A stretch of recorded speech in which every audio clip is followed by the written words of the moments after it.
Part 1 ভিডিওটিতে সফটওয়্যারটির সংক্ষিপ্ত বর্ণনা ছিল। পার্ট 2তে আমরা দেখব সফটওয়্যারটি কিভাবে পরিচালনা করতে হয় এবং কিভাবে রিপোর্ট দেখতে হয়। এখন আমরা সরাসরি সফটওয়্যার থেকে দেখব।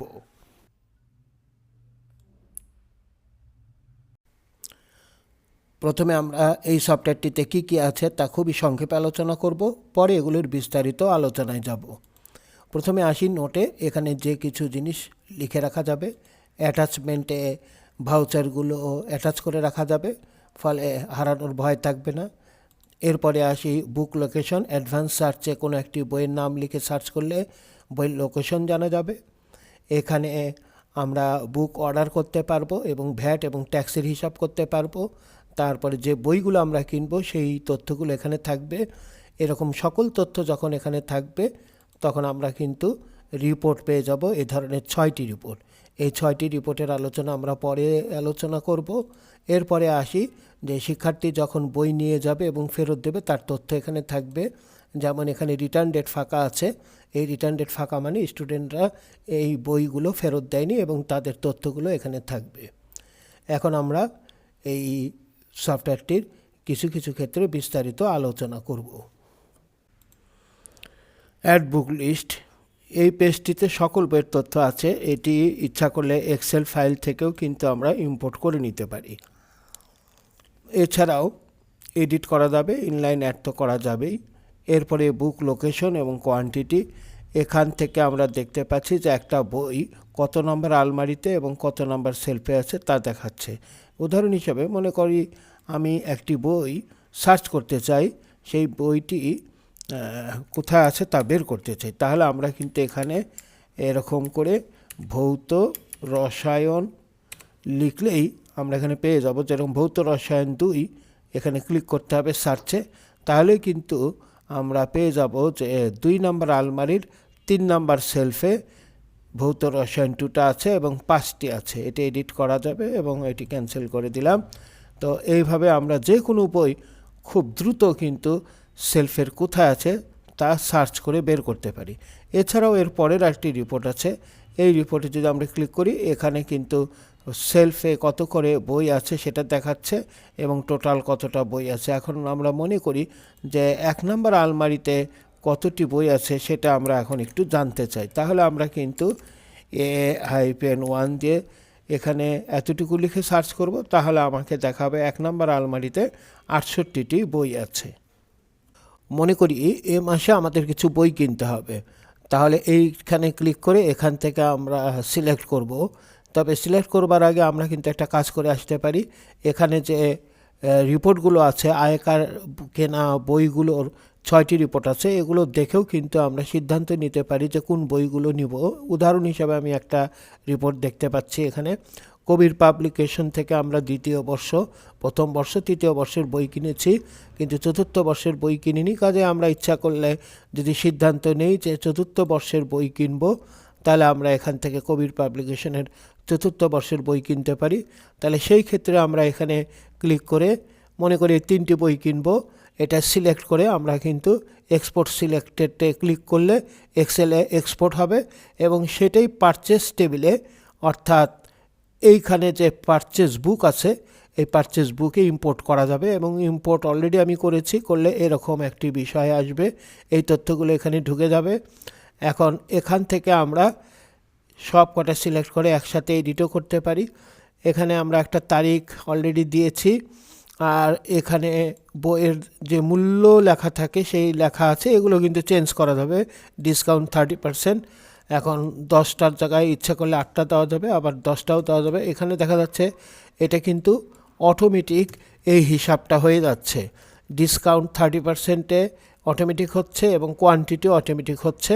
এগুলো আমরা ইচ্ছা মতো চেঞ্জ করে নিয়ে আমরা যদি সেভ করি, তাহলে আমাদের টোটাল যে টাকা 8,190 টাকার বই এখানে আমরা ক্রয় করছি।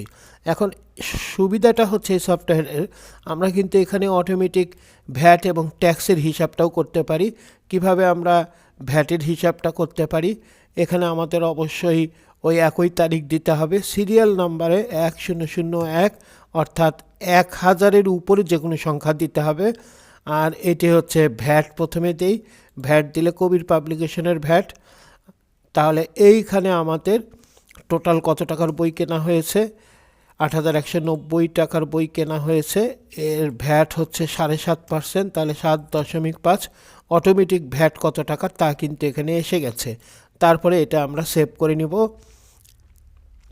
এরপরে আমরা আসি ট্যাক্স। তাহলে এখানে আবার আয়কার সেই তারিখটাই দিব, এখানে 1002, তারপরে এখানে ট্যাক্স, তারপরে কবির পাবলিকেশন থেকে কেনা হচ্ছে, অটোমেটিক এখানে এসে যাচ্ছে। এখন এত টাকার কি দিতে হবে, ট্যাক্স দিতে হবে কত পার্সেন্ট, 5%। যখনই আমি এই 5% লিখছি সাথে সাথে কিন্তু এই টাকাটা এখানে হিসাব হয়ে যাচ্ছে। এরপরে আমরা এটা সেভ করে নিব। এখন কিন্তু আমরা দেখতে পাচ্ছি ভ্যাট এবং ট্যাক্স ইনক্লুড হয়ে গিয়েছে। এখন রিফ্রেশ যদি করি তাহলে ভ্যাট এবং ট্যাক্স এখানে চলে আসছে, আমাদের টোটাল টাকাও এসে গেছে। এখান থেকে ইচ্ছা করলে আমরা প্রিন্ট করে নিতে পারি। প্রিন্ট যদি করি তাহলে এরকম আমরা দেখতে পাবো ভ্যাট ট্যাক্স সহ তার মূল্য কত।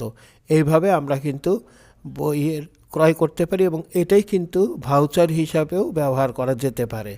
এইভাবে আমরা বইগুলো ক্রয় করতে পারি। এখন আমরা আসি বুক পারচেজ রিপোর্ট।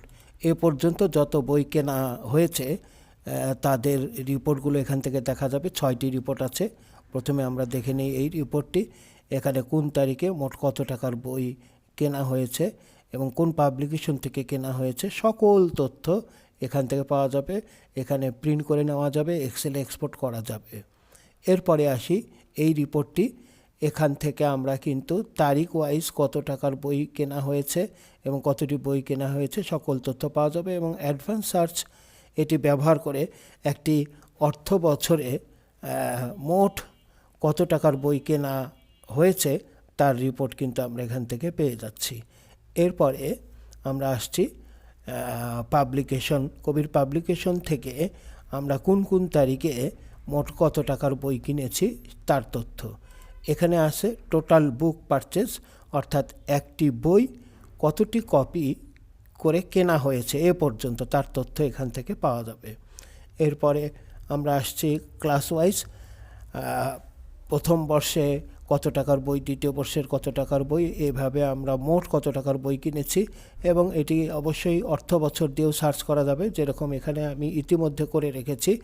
এই অর্থ বছরে লিখে তারপর এখানে যদি আমরা সার্চ করি তাহলে এই অর্থ বছরে মোট 85,074 টাকার বই কিনেছি এবং টোটাল ভ্যাট দিয়েছি এই অর্থ বছরে এত টাকা এবং ট্যাক্স দিয়েছি এত টাকা।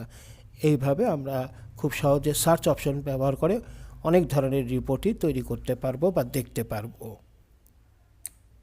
এখানে আমরা দেখব ইস্যু অ্যান্ড রিটার্ন বুক। কোনো শিক্ষার্থী যদি বই নিতে আসে বা বই তুলতে আসে তাহলে অপারেটরকে ইনলাইন অ্যাড এখানে ক্লিক করতে হবে এবং শিক্ষার্থীর তথ্যসমূহ এখানে পূরণ করে দিতে হবে এবং যে বইটি নিতে চায় সেই বইটি ড্রপডাউন দিয়ে চিনিয়ে দিতে হবে।